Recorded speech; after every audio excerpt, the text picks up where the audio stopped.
جب پہلی شب آتی ہے تو عرش کے نیچے سے ہوا چلتی، جنت کے سارے دروازے کھول دیے جاتے ہیں، جہنم کے دروازے بند کر دیے جاتے ہیں، اور اللہ اپنے بندوں کو رحمت والی نگاہ سے، پیار کی نگاہ سے دیکھتا ہے، جس پر نظر پڑ جاتی ہے اس کی مغفرت کر دی جاتی ہے۔ اور مشہور ہے، آپ نے بار بار سنا ہے کہ فرض کا، نفل کا ثواب فرض کے برابر، فرض کا ثواب 70 فرائض کے برابر۔ اس میں کچھ کام کرنے کے ہے، تھوڑا سا اس کو میں پہلی شب تو عرض کر دیتا ہوں۔ کچھ چیزوں کو اپنا معمول بنائیے گا، اس کی برکت آپ کو سال بھر نہیں بلکہ انشاءاللہ زندگی بھر ملے گی۔ نمبر 1، سحری روز کھائیے۔ کچھ لوگ بڑی بہادری دکھاتے ہیں کہ ہم تو حضرت بغیر سحری کا روزہ رکھتے ہیں۔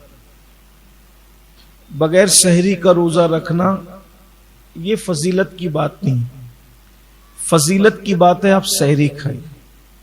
اب سحری کھانے کا مطلب یہ نہیں ہے کہ آپ قیمہ بھی کھائیے، پھر کیلے بھی کھائیے، پھر نان بھی کھائیے، اور پھر اس کے بعد تری بھی پیجیے اور عصر تک ڈکانے لیتے رہیے، ایسا نہیں۔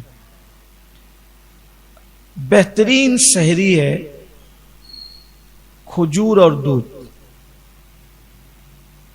بلکہ یہ بعض مقامات پر سنت بھی ہے کہ اللہ کے رسول علیہ السلام نے اکثر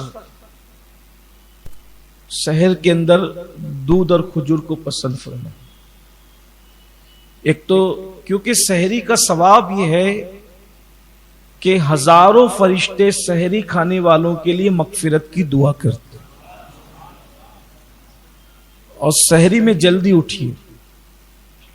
میں نے ابھی مغرب میں ایک مسجد کا افتتاح تھا، اس میں بھی لوگوں سے یہی گزارش کی، لیکن چونکہ یہاں لوگ بڑی تعداد میں اور پھر دنیا بھر میں لوگ سنتے ہیں یہاں کا درس انٹرنیٹ کے ذریعے سے، تو چاہتے ہیں کہ دنیا بھر تک اللہ جہاں تک چاہے پیغام پہنچ جائے۔ تھوڑا جلدی اٹھیے، تربیت کا مہینہ یہ، اور اس میں کوشش کیجئے کہ کم سے کم 2 رکعت تہجد کی نماز پڑھیے، اور تہجد گھر میں پڑھنا افضل۔ اگر گھر میں گنجائش ہو گھر میں، نفل نماز افضل ہے گھر میں پڑھنا، اس سے آپ کے بچوں کو ترغیب ہوگی، اور گھر کے لوگوں کو بھی یہ ذہن بنائیے کہ وہ سحری میں اٹھے تو پہلے تہجد پڑھیں، اس لیے کہ اللہ کے رسول علیہ السلام نے فرمایا جو تہجد پڑھے گا وہ بے حساب جنت میں جائے، انشاءاللہ اس کا حساب نہیں ہوگا۔ بہت بڑی سعادت۔ تو ہم نہیں سال بھر پڑھ پاتے ہیں اولیاء اللہ کی طرح، تو کم از کم مہینہ بھر تو پڑھ لیں۔ اور 2 رکعت کے لیے کتنا 2 منٹ لگتا ہے، 2 سے 3 منٹ لگتا ہے۔ پھر اس کے بعد کچھ گڑ گڑا لیجئے، دعا کر لیجئے، کیونکہ وہ وقت خصوصی دعاؤں کی قبولیت کا وقت، جو مانگتے ہیں ملتا ہے۔ یوں تو رمضان شریف کے علاوہ بھی وہ رات کا آخری پہر دعاؤں کی قبولیت کا وقت ہے، لیکن جب رمضان شریف آتا ہے تو پھر اس میں اور خصوصیت آ جاتی ہے۔ ایک یہ چیز، دوسری یہ چیز کوشش کیجئے کہ رمضان شریف میں کم سونے کی کوشش۔ ہم لوگوں کے لیے سیزن رہتا ہے سونے کا، اگر فجر میں اب سوتے ہیں تو آپ ظہر میں اٹھ جائیے، لوگ عصر تک سوتے رہتے، اس لیے کہ روزے کا مقصد ہے بھوک اور پیاس کا احساس۔ اب آپ کو بھوک ہی نہیں، آپ سحری کر کے پیٹ بھر کے سو رہے ہیں، اور پھر اس کے بعد افطار سے پہلے اٹھے، پھر ادھر بیٹھے ادھر بیٹھے، اس سے پوچھے کچھ گیم کھیل لیا، کچھ واٹس ایپ چیک کر لیا، کچھ فیس بک دیکھ لیا، ہو گئی مغرب۔ آپ بتائیں یہ کیا روزہ؟ ابھی میں نے مغرب میں لوگوں سے یہی کہا کہ جو روزہ آپ کو مسجد تک نہ لا سکے گا وہ روزہ آپ کو جنت میں کیا لے جائے گا؟ وہ تھوڑا سا روزہ اب تک آپ نے اپنی مرضی سے رکھا ہے، ذرا اللہ رسول کی مرضی والا روزہ بھی ایک مرتبہ رکھ کے دیکھ لیں، تو اس کی برکت آپ زندگی بھر محسوس کریں۔ اور آپ سے یہ بھی گزارش ہے کہ سب لوگ اس تصور سے اس رمضان شریف کو گزاریں کہ شاید یہ ہماری زندگی کا آخری ماہ رمضان ہے۔ اللہ آپ سب کو ہم کو بار بار نصیب کرے، لیکن اس تصور میں جاتا کیا ہے؟ ویسے بھی بزرگان دین کہتے ہیں کہ ہم جو نماز پڑھتے تھے سمجھتے تھے کہ یہ ہماری زندگی کی آخری نماز، تو جس نماز کو آپ آخری نماز سمجھ کر پڑھیں گے تو اس کی لذت ہی کچھ اور رہے۔ تو اس لیے ماہ رمضان شریف اس تصور سے گزارے کہ شاید یہ میری زندگی کا آخری ماہ رمضان، ایک ایک لمحے کی قدر کیجیے۔ تو اس میں صحابہ کرام تو بستر باندھ کے رکھ دیتے تھے، صحابہ بستر باندھتے تھے کہ سونا نہیں ہے، بس اتنا ہی سونا ہے جتنا صحت کے لیے بہت زیادہ ضروری ہے، باقی جگتے رہنا۔ اور ویسے بھی جاگنا زندگی ہے اور سونا موت ہے۔ اس قوم نے جب سے سونا شروع کر دیا ہے، یہ قوم ماری ہی جا رہی ہے۔ جب تک یہ قوم جگتی رہتی تھی اس وقت تک اللہ تعالیٰ نے اس قوم کو بہت عروج عطا کیا، کوئی مارتا نہیں تھا۔ سو رہے ہیں اور سونا موت سے قریب ہے۔ پھر اس کے بعد 4 چیزیں اللہ کے رسول علیہ السلام نے بتائی ہے، اس پر غور فرمائیں۔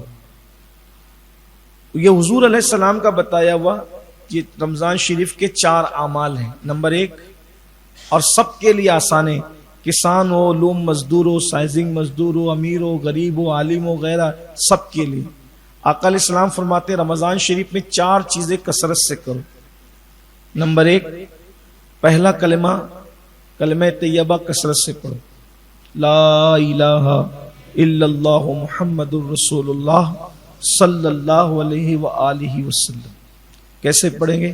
لا الہ الا اللہ محمد الرسول اللہ صلی اللہ علیہ وآلہ وسلم، لا الہ الا اللہ محمد الرسول اللہ صلی اللہ علیہ وآلہ وسلم۔ پہلا کلمہ کثرت سے، سب کو یاد ہے، کثرت سے پڑھیں، اس سے بہتر کوئی ذکر نہیں۔ نمبر 2، استغفار کی کثرت کریں، استغفر اللہ ربی من کل ذنب واتوب الیہ۔ جو استغفار یاد ہو، بہت لمبا چوڑا نہ یاد ہو تو استغفر اللہ استغفر اللہ استغفر اللہ کرتے رہو۔ یہ 2 عمل ہو گئے۔ پھر 2 عمل دعا سے تعلق رکھتے ہیں، فرمایا جنت کا سوال کرو، رمضان شریف میں کثرت سے جنت مانگو۔ اس میں تھوڑا عشق کی بات اور ایڈ کر لیں، جنت تو سب کی ضرورت ہے لیکن ساتھ میں عشق کی بات اور ایڈ کر لیں۔ جب اتنی بڑی بارگاہ سے مانگ رہے تو پھر کچھ بڑا مانگیں، حالانکہ جنت بھی بڑی چیز ہے، لیکن جنت ہی نہ مانگے بلکہ جنت میں حضور علیہ السلام کا ساتھ مانگے، ان کے ساتھ جنت چاہیے، ان کے پڑوس میں، اور ملے گی۔ حضرت موسیٰ علیہ السلام نے جب پوچھا تھا وہ بڑھیا سے کہ یوسف علیہ السلام کا مزار کہاں ہے، تو بڑھیا نے کہا میں جانتی ہوں لیکن شرط ہے کہ آپ کے ساتھ جنت چاہیے۔ تو آپ نے فرمایا کہ تو جنت مانگ لے اتنا کافی ہے، میرے ساتھ جنت، نبی تو نبی ہے۔ تو جبریل تشریف ہے، کہا دے مانگتی ہے تو دے دیجیے، کیا جاتا ہے، اس کے کرم میں کمی کہاں ہے، وہ تو مانگتے تو دے دیں۔ تو جب بڑھیا مزار یوسف بتا کر حضرت موسیٰ کے ساتھ جنت میں جا سکتی ہے، تو اگر آپ ماہ رمضان شریف کی قدر کر کے رسول اللہ کے ساتھ چلے جائیں تو پھر کوئی بعید نہیں۔ تو حضور کے پڑوس میں مانگے، بڑی بارگاہ ہے تو بڑی بات ہو۔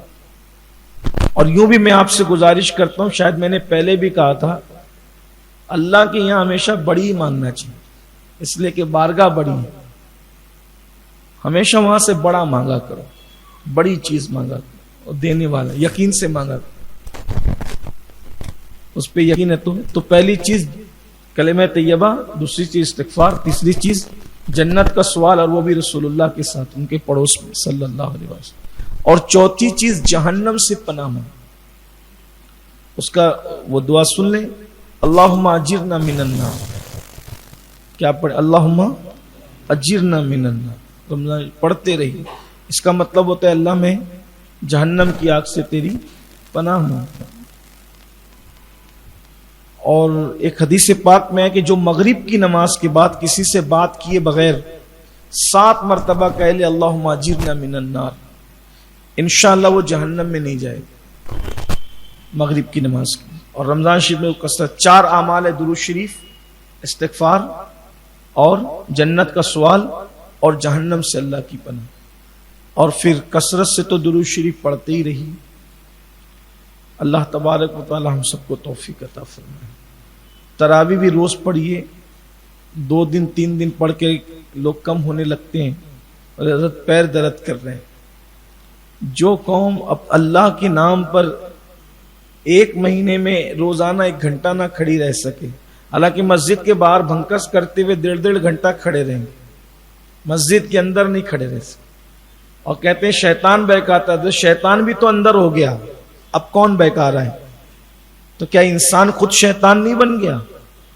اللہ کی پناہ، اللہ رحم و کرم فرمائے۔ ایک بات پھر اس سلسلے میں اور سن لے تو درس شروع کروں۔ افطار کے وقت تو دعا کا خاص اہتمام کریں کہ اس وقت تو جو دعا کی جاتی ہے اس پہ فرشتے آمین کہتے ہیں۔